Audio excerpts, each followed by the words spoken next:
Good morning. We've been nicely introduced by the MC, and only thing I'd like to point out, although all of you would know her, Anita Agnihotri, and all of you would also know Ruchira Gupta, and the baby of writing is Mehak Goyal. She's next to me. So we have one writer who's published 50 books, one writer next to her who has published her first book, is on to already her second book and third book, and one writer who's also published her first book but is already thinking of other books. And all have been very, very successful. Anita Agnihotri, of course, has been translated into many languages, and Ruchira Gupta has been just, I think she's flat out traveling to all the literature festivals around the country, and Mehak's books have sold, has sold 3,000 copies in the first 3 months. So they've done pretty well in terms of writing and publishing. So very privileged to be able to speak to them. My first question to all of you actually is, you were introduced, and that's the blurb which comes up in all the books and everywhere you read, on websites and Google. But tell us something about yourself as a writer, about yourself and why you began to write, which was not announced, which is not there. And I'll go to you first, Mehak. Firstly, thank you so much for having me on this panel. It truly is an honor to be here with you and on an all-women's panel. I think it's a dream come true as well. I started writing in the lowest phase of my life. I had a 4-year successful startup. This was about 3 years ago. And I had a freak knee injury. And the doctors said something as simple as, either you can keep walking or you can make your startup run. The decision was very simple for me. I shut down my startup. I was also going through an emotional time at that time because, again, I was at my lowest point in career because I had to shut down my startup, lowest point in physically because I couldn't walk even 5 steps at that time. And I went through a very painful heartbreak at the same time. And I've always wanted to write in life, but I didn't know what and how. So I started writing and reading poetry at that time. And I feel poetry healed me as much as the medicines did. Fiction and non-fiction, I felt at that time, weren't as accessible to me because I wanted quick pick-me-ups all the time. So that's how I started my poetry journey of writing. Thank you, Mehak. We'll come back to you, of course, with lots of other questions. Ruchira. So I used to be a journalist. I began in this very city in a newspaper called The Telegraph. And as a journalist, I was walking through the hills of Nepal when I stumbled upon rows of villages which didn't have any girls from age 15 to 45. And I was surprised. I asked the question, where are the girls? And following the trail, I ended up in Mumbai, and I saw little girls locked up in small rooms for years. Some of them were in cages. I ended up making a documentary on the subject and won an Emmy for Outstanding Investigative Journalism. When I was on stage in New York, looking at all the bright lights and the applauding audience, all I could see were not the lights, but the eyes of the women who had told me their story in my documentary because they said they wanted a different future for their daughters. So in that instance, I decided I would use my Emmy not to build a career in journalism, but to make a difference. So I came back to India, and with the women, I started an NGO called Apne Aap, which also works in Calcutta, to end what I now call intergenerational prostitution, which is prostitution that is passed down from mother to daughter and pimping from father to son, based on an outmoded colonial law called the Criminal Tribe Act, where whole nomadic groups were labeled as criminal tribes by the British because they wanted to replace the products made by these tribes with made in England products. And they also wanted to stop them from moving from one place to another in case they traded these products secretly. So these groups were banned from moving, evicted from their forests, and also outlawed from livelihoods. And they ended up as squatters across India along railway tracks and on zamindari land, and performed the most menial chores just to be squatters. In return, they had to also make their women sexually available, and that is how these tribes were trapped in intergenerational prostitution. So that's where I began my work in. One such place was in Forbesganj, Bihar, in the Nut community. And we faced many challenges, me and my team, trying to see how we could break into this age-old apathy and neglect of these marginalized groups. The administration would tell us, "Is community ka kuch nahi ho sakta hai." You know, the townspeople would say, "How can you try to do anything for these girls, do something for other girls?" And the girls and the communities themselves didn't believe anything was possible when we started a community classroom there. So, we started a hostel, thinking that, okay, if we keep the girls in the hostel, then the traffickers will not be able to reach them there. But the traffickers would jump over walls to kidnap the girls. And they would sometimes lock them up in their rooms if they were coming to our school or our community center. They would beat up the mothers. So I thought that what about if we teach them some skills, you know, which they can at least beat up some of these traffickers or the class bullies. And we got some people to come and teach karate to our children. And very, very soon these girls began to win gold medal in karate. And that began to change everything in the community itself. Because first of all, the girls developed a sense of self-esteem. They were not just girls from the red light area. They were not just girls from the nut community. They were not just girls who would be traded for their bodies, but they were winning. And the other thing was the bullies who were beating them up in class stopped beating them up because these girls could do a few side kicks. And also, the community which wanted to sell these girls when the annual cattle fair came to town began to think, okay, our girls are worth something. And that is how change began to happen, and our program slowly began to succeed. We would keep the girls in school. Today we have educated more than 3,000 girls across the country who have finished school and college and have jobs, and we are still continuing. The red light area of Forbesganj that I write about in this book, it used to have 72 mud huts, which were brothels. You know, the front rooms were where the family would live, and the back room was the brothel where the girl would be prostituted. Now, there are only 2 of those mud huts which are still brothels, and that is of aging out women in prostitution.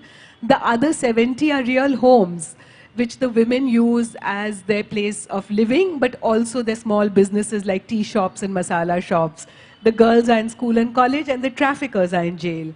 So I wanted to share this story. Come back to you. Obviously, you are so passionate about it, you know, and it's so wonderful to see that passion and feel that passion. It's all there in your book. So we'll have a little bit of a celebratory moment in saying, okay, this is the book, and this is probably being launched here. So let's stand up and give you a big clap. Yeah.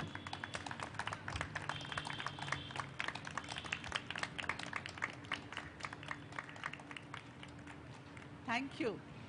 Launch of Failure to Make Round Rotis, poetry book, and I Kick and I Fly. Thank you. Anita, so what can we hear from you which is not written about you, or where nobody has said anything about you in an introduction in a literary festival or in a book cover? So tell us something about you as a writer which you have never told anyone before. That's a very difficult question. No, you must not take Sujata seriously at all, because number of books don't matter. All of you know that as writers, because here we have Ruchira and we have Mehak, written 2 very, very powerful books which will be read across generations and thousands of people. So it's essentially, you know, if you can sow a seed of a sal tree, as you say, in the forest, a tree may come up from a sal seed or may not come up, but when it comes up, that tree is there for generations. So that is very important. But yes, everything I have spoken about myself because I keep speaking about these experiences when I go and meet the readers. I started writing very early, started writing poetry as a child, school child. Then our legendary film director, Satyajit Roy, published me in his Shandesh, where I continued. And then I started writing prose along with poetry, and now I write all genres. I write poetry, prose, non-fiction for children, everything, and I travel. In fact, I travel a lot, which was never the requirement of my job in the civil service alone. As a common person, I travel to several places, and I think that if I don't see the country firsthand, the writer in me kind of doesn't get sensitized, doesn't wake up. So this is how it has been going on, and important is not how many books I have written, but that I stuck to writing. I continued to write despite ups and downs in my life. I think that is very important. So nothing much more now, Sujata. Well, Anita, did any publisher ever have the guts to reject your manuscript? Not really. In Bengal, this is not the situation. You know, there are publishers, and I write books which are very, very, I would say, innocuous in a sense. So it never happened with me, because I used to also write in periodicals. And in Bengali, it is important that your name is in kind of known. I used to write for Desh when I was young, so publishers knew. And many of them are very kind. Of course, there must be hundreds lined up and asking you to write. No, not really that. I have 3 or 4 publishers. I don't write a lot, but they're good. They're good friends. And in Bengali, it is, of course, writing is does not mean as much prosperity as it may mean in English. But we are happy to be in writing. It's good. It's a nice feeling that one is a writer. I mean, people love to come and meet you, maybe take a book signed, get a book signed. I think these are all, and why people are sitting here to listen to all of us. These are the small rewards of life. I mean, you have all the glow of a successful writer who has herself experienced everything before writing a book. I mean, that's remarkable. You've traveled to learn about the subject of your book. Tell us a little bit about, let's say, one book, Sickle, Kaste. Sickle, yeah, the book is here. It is not a new book, but it came out in 2021. Sickle is the English translation of my Bengali novel Kaste, which is written about the drought politics of Marathwada, and how water can become a commodity, and how farmers' lives get kind of completely controlled by the availability of water or kind of crops they grow. But my inquiry started with my traveling in Marathwada, where female feticide was one of the highest. And then, like Ruchira also discovered during her travel, I found that the migrant sugarcane wage labor, their women were the most vulnerable to that. Huge pressure on them, and there was a huge cycle of doctors, pimps, middlemen, running the entire chain of female feticide. From there, I went to the drought politics issue and finally found that, like pieces in a jigsaw puzzle, everything was falling in one place, and then it got connected to the farmers' march, which was essentially, which combined all categories of farmers. Tribal farmers were fighting for the rights, because they are cultivating for generations land for which they did not have the rights, the patta. So that procession of farmers were joined by widows of the farmers who committed suicide in Amravati. And then we also came to the wage workers of Marathwada. And it was kind of written in real time. And it's not a very easy story, but I think people liked it. And Bengali books sold very well. And then, of course, it has come out in English also. So it has been a very painful experience for me.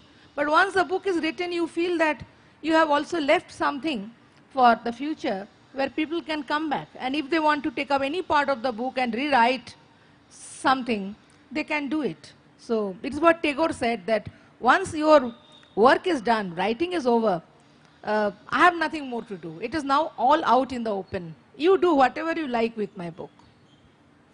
Thank you. So, Ruchira, how was the process of getting your book published? Was it easy, or you just wrote the book in whatever time you needed to, and you had a publisher just waiting there to publish your book? By the way, I empathize with every word that is written in your book because I'm in the same space. Yeah.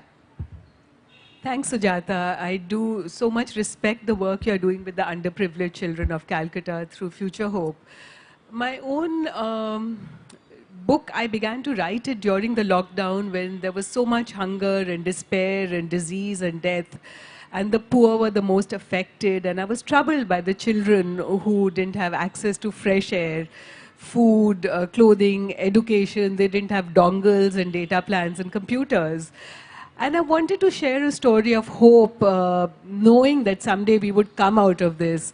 And the one story that I had of hope was the story of Hira, my 14-year-old girl from the Nut tribe. Is she a real girl? She is a composite of a real girl. And, you know, because many such girls have won gold medals in karate.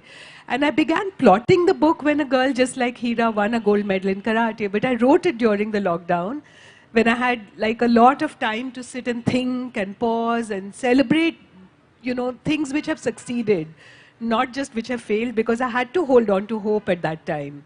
And so my book was written then. I didn't even think about a publisher or anything. I just wrote the book. It's about how Hira escapes being sold into the sex trade when the cattle fair comes to town. School is her only source of food. She's expelled from school for stealing an egg to take home to her mother, who's breaking stones on the highway. And her father's working for the local crime lord. He wants to sell her. I wanted to describe the hunger, the homelessness, because I could see people don't understand these things. I wanted empathy, so I wrote it as a fiction with interiority. And, you know, I went back after a whole year in India giving out food to red light districts across the country during the lockdown. And then I just spoke to a professor friend of mine and I said, I've written a book. I don't even know if it's good or bad. Do you know anyone? He introduced me to an agent, and I'm lucky because within a few hours the agent wanted to represent me. I didn't shop around. She lined up meetings with the top 5 publishers in the US, and I chose to publish with Scholastic because in the editorial offer they said, we see truth and hope in the book. And that's and we'll get it into every school and every library, and that's why I've been traveling up and down with the book, to get it to every young person who feels sad, lonely, has faced bullying, sexual abuse. Maybe they might find some clues through the extreme story of Hira, because she too faces bullying and body shaming and complicated family relationships, but she overcomes them. Thank you. Mehak, poetry. Hardly anybody wants to or dares to publish a book of poetry. What happened to you? How did you go about it? And that's very courageous, actually, of you, to write a book of poems and then go to a publisher. So tell us what happened. Absolutely, ma'am. The intention of writing the book was not to get it published initially, because it was written as a form of catharsis. But having said that, once I had 120 poems and I made, you know, I got the drawings made and everything, and it looked like a proper book, I said, okay, why not actually see it through? Of course, I approached the 5 big publishers here and followed their publishing website, where they say, you know, you have to send us 5 poems or whatever, and I did that. Waited for another 6 months, got no replies from any of them. And I've always been a startup person, so what I did next was, okay, so how do I stand out from the crowd? I'm sure they're, you know, receiving at least 100, 200 submissions per day. So I created a list of 200 commissioning editors and literary agents in India, tried approaching each and every one of them. IT background helped you in Yes, that. absolutely. Yeah. So the point was not to give up. The point was to actually take this forward and carry the message that, you know, the book can also be treated as a startup, as simple as it may sound. And 80% of the people did not reply from those 200, 300 people that I approached. The 10, 20% who did said, A, poetry can't be published. Some said that I do not have an English literature degree, so why am I writing poetry? And a lot of said that, poetry, since it is not, it doesn't sell well, so nobody will ever take your book. But the good news was that from the 200 people, Chiki Sarkar, who is the CEO of Juggernaut, I sent it to her in June 2023. The book got published in a record time of a month. It came out at the end of July 2023, which is absolutely amazing for a book, let alone a poetry book, right? Because the general publishing timeline is about 6 months to about 2 years anywhere from there. So it's been a magical and a surreal journey for me at that. And I really want to thank Chiki and the whole team at Juggernaut for, doing this. Why do you call it failure to make round rotis? Is there a poem on that? Yes, absolutely. Okay, and so tell us why you call it that, and then read that poem to us, if you would. Absolutely, absolutely. From young age, right, especially I'm from Chandigarh, and from a young age I do remember my dadi or my grandmother used to tell me, if she can't make round rotis, how will she keep her husband happy? So it's always been a very a non-feminist movement at home for me, where the husband used to be the breadwinner of the family, whereas the wife always used to be the caregiver, take care of the children. And I really wanted to change the narrative. That failure to make round rotis is not actually a failure in life. You can aspire to be so much more. And I'll just read the poem. Can I stand and read it? Yes, please. How many of you guys know how to make round rotis? Just a show of hands. So proud of you guys. So I'm going to be reading the titular poem from my book. This one is called How to Make Round Rotis. Snatch the book she's reading intently. Pull her hand, her weight if you have to. Hit her with a rolling pin if she refuses. This is for your own good, beta. Take 2 cups of unbound flour in a mixing bowl. Add 3/4 cup of water of discontentment. Knead with knuckles. The girl should be soft, smooth, and pliable. No, the dough should be soft, smooth, and pliable. This is for your own good, beta. Remove a dream from the dough. Roll on hands until confined to a circle. Place on the rolling board and crush lightly. Flatten it with a rolling pin using your ingrained displeasure. Toss the roti on the virtuous tawa. This is for your own good, beta. Serve the girl holding the round roti for a worthy fortune. This is for your own good, beta. This is for your own good, beta. So what happened? How did those who wanted you to make round rotis react to this poem? I think for the longest time, I felt as a failure in my life that I didn't know how to cook. I have a younger brother, and I felt the expectations from him were much different than from me. Having said that, I always tried to, I was labeled a rebel or worse, a feminist, because I wanted to believe in equality and say, okay, I learned the day he learns. And I think cooking is a life skill that we all should learn at the end of the day. But I also feel that, making round rotis is not a success parameter for cooking. India map is, yeah, making an India map, right. Okay, so Ruchira, a little bit from your book, which all of us need to know. What happens? Yeah. So I'll read you an extract, which is a conversation between Hira and her cousin sister Meeradi.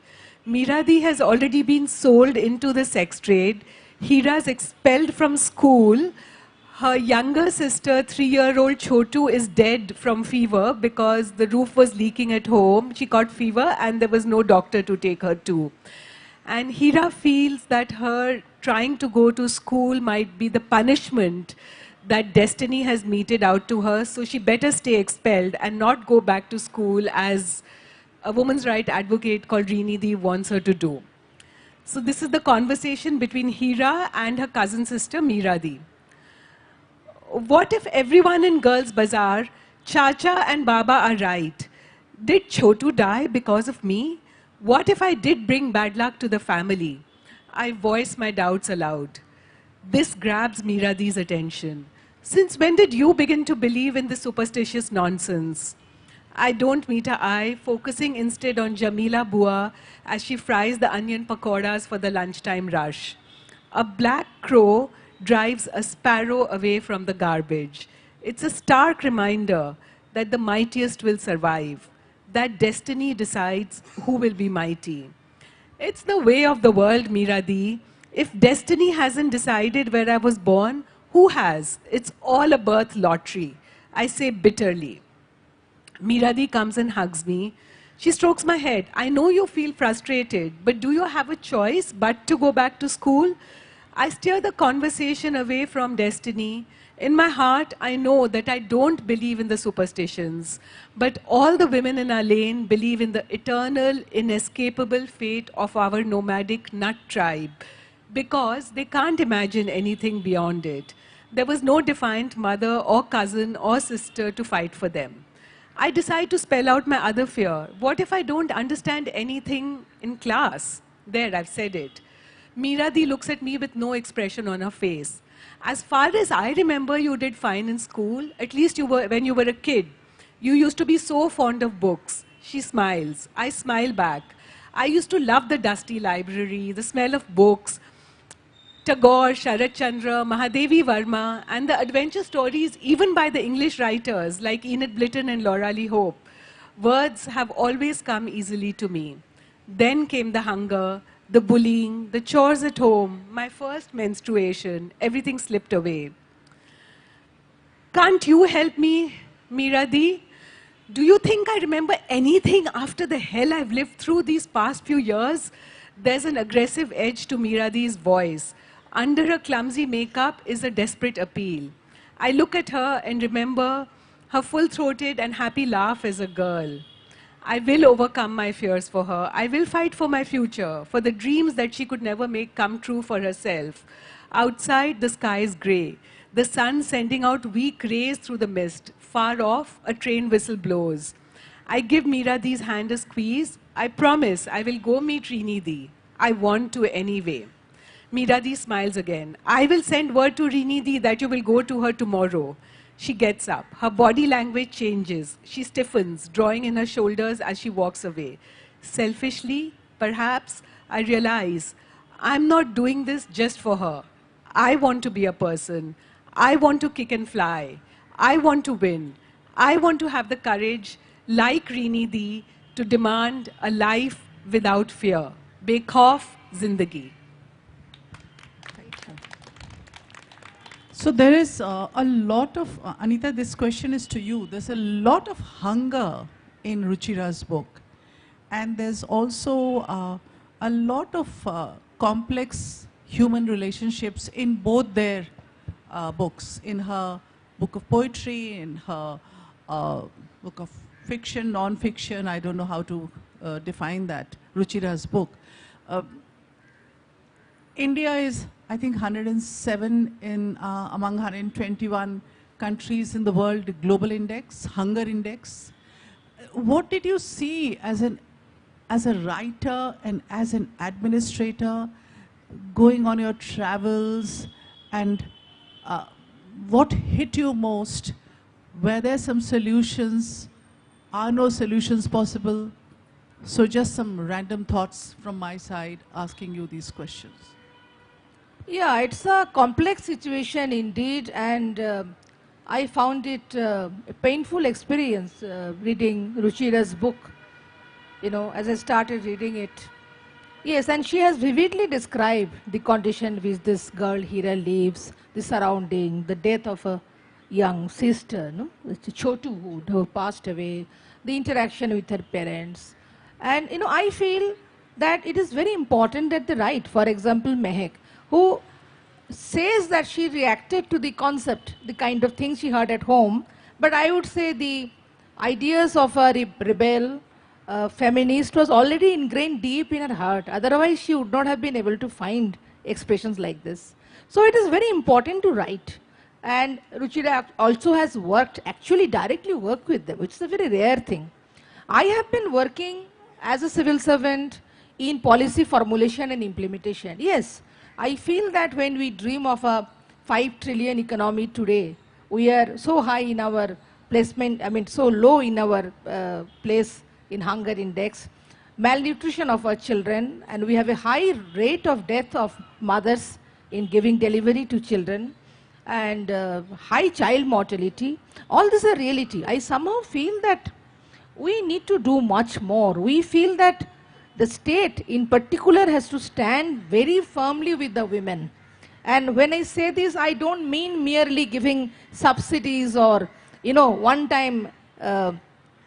one-time grants to them. This is okay, but it doesn't solve. The thing is that women's organizations have to be strengthened. You have to stand with them. So when the girls are being taken out for trafficking, police is beating them up. How tragic is this? So police gets a signal that who is weak, who is underprivileged. So if I cannot do anything to a mafia lord, but I can harass the girls. So this is the message the state has to give out today. I heard in conferences in Delhi when I was part of the government, that if we have 50% of women working as part of workforce, then GDP could have been 5 times more. But how will women work?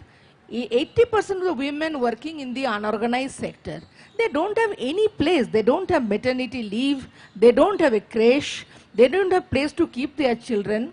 And they have absolutely no security either of their job or of the job environment.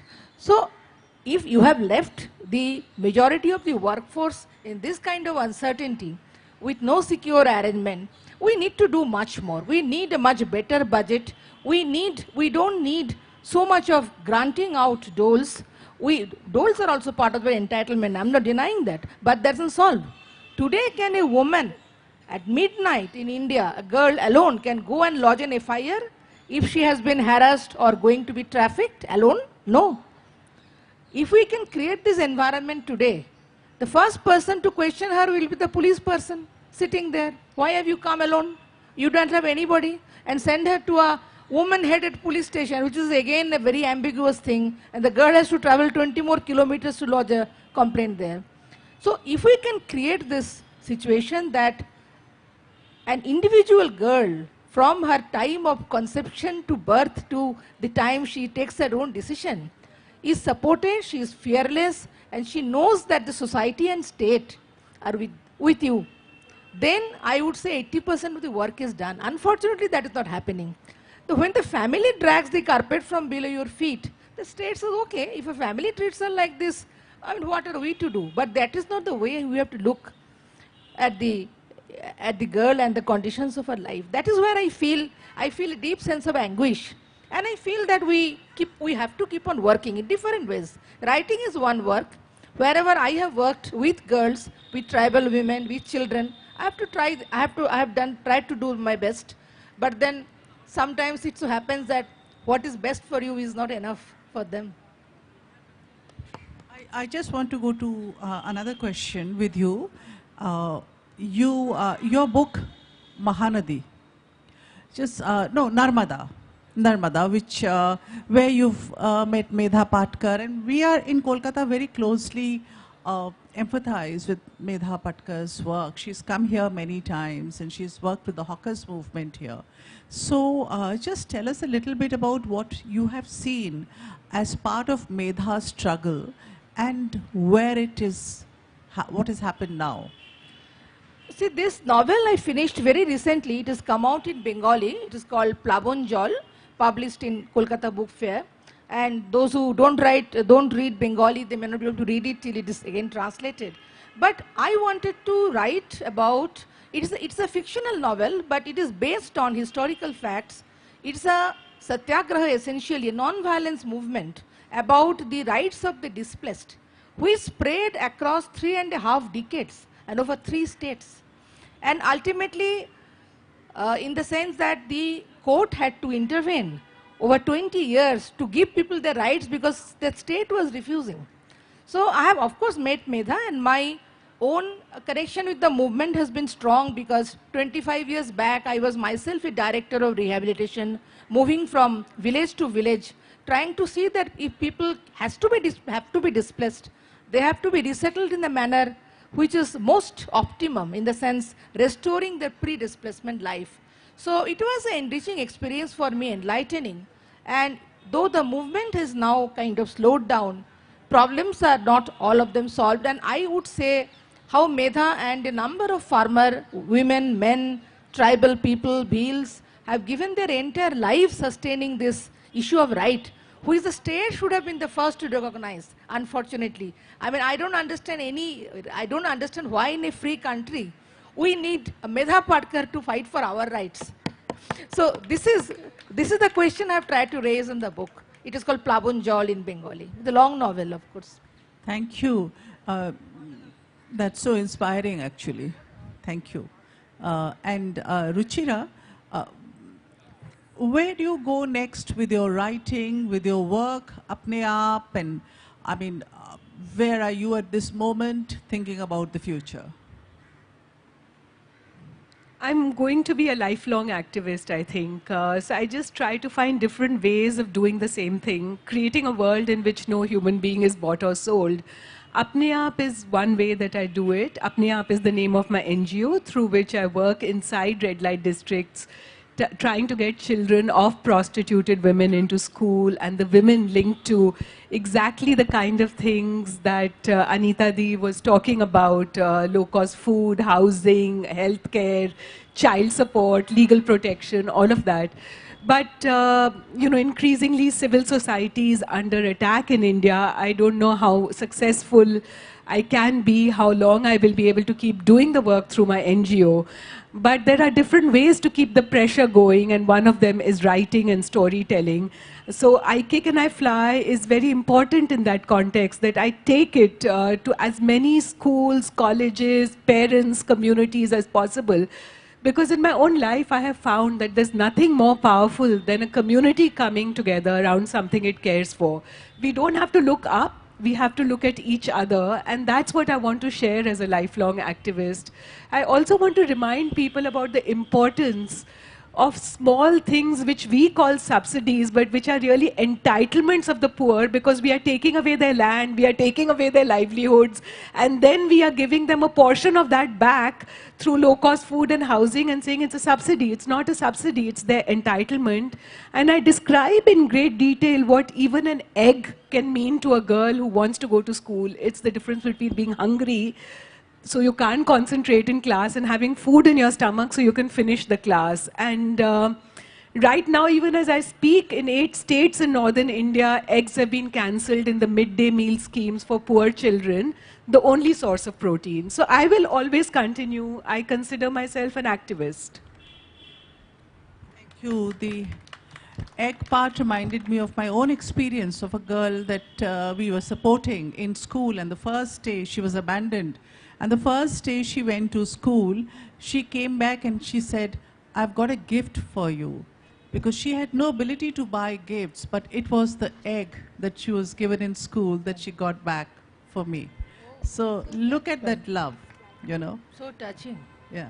Even the story of the girl taking away, Hira taking the egg back in the For bag. her mother, yes. The mother. Yeah, absolutely. And that was really something I remembered after reading your book.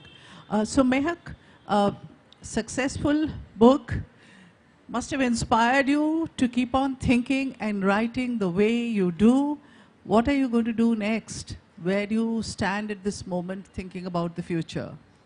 I'm thinking of writing another poetry book. It's already in the work. I've written about 30+ poems there. And again, just wanted to be about feminism because I've had a lot of mixed reviews. The good reviews are very good, and the bad reviews are like maybe on an Amazon, maybe on Instagram, where people just say, you know, these are the kind of girls who get divorced in life.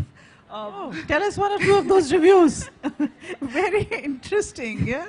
And these are the kind of girls, I don't know why somebody would marry you if you can't even cook for them. One of the most surprising things for me was I thought that, you know, the coming generation, maybe somebody who is just starting college, would be free of these inhibitions, right? I thought feminism would have reached to them early and some kind of equality would be there. But the most surprising part for me is, as I'm going across campuses, across IITs, across Delhi University colleges, is that they are feeling the same struggle that I felt probably when I was in college, which was about 10 years ago. And that really, you know, inspires me to keep writing. Because if we don't go ahead and say, you know, what's on our mind and how we can make this better, I don't know who else will. So I really want to keep taking this forward and actually tell people. And again, it's a metaphor, right? Failure to make round rotis could be a metaphor for anything. That failure to make round rotis is not a failure at all. Okay, that's lovely. Thank you. Do we have time for a couple of questions? All right. Since nobody's saying no, let us... Yes, please. Hi, what would are your inspirations as a feminist poet? I love reading Tishani Doshi, Arundhati Subramaniam, Jerry Pinto, I just saw entering the room. I love reading, one of my favorite poets right now is Fatima Asghar. She is a South Asian immigrant in US. She identifies as a queer poet as well. And again, she writes about the struggle of being an immigrant in US and how difficult it is to call you know, South Asia or even USA a home for her because nobody accepts that, right? I think all of us are in a race to feel like we belong somewhere. Again, I feel at the end of the day, we want to find instances or people where we feel we belong, but it might be getting a little harder than we thought. Thank you. Is there another? Yeah. Hi. What would be, like it would be different for all of you, your process of writing, starting from your process of choosing what book is being called to be written? Say you have 10 or 20 different ideas. So how do you decide, and then how long do you take to write a book? How much do you write in a day?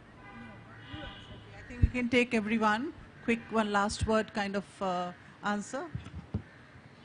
If an idea inspires me, I just start writing. I don't bother about where the book will end. It goes on its own. I think in Bengali it is fairly easy. I have a lot of stories, so I just write them in any old how, and I don't think about which one I'm going to do first. You know, so sometimes there are scraps of a story, and then I piece it together depending on what gets into my head. But I try to write every single day. I try writing every single day, at least 1 to 2 hours a day. How poems work is that you need to drill down it to absolutely no extra words in the poems, and hopefully that came across in the one poem I read out. But what people don't know about poetry is, and again, this is why I started loving writing poetry, that it takes approximately 30 to 40 pages of writing that gets condensed to the 1 page of poetry that you see in the book. So it's not, oh my God, I just came up with a poem and it looks so beautiful, but it takes a lot of editing, approximately around 3 to 4 months of editing, and again 40 to 50 pages of writing for the end poems that you see in the book today, per poem. You should retain those 30 to 40 pages for each poem. Absolutely. Yes, I do. Because it shows a progression of thought, very nice. So I think with that we will end this session. Otherwise we'll be thrown out, I think. Yeah? Is there a last question? I think there are... All right, okay. Yeah, hi. This is a question to Anita and Ruchira both.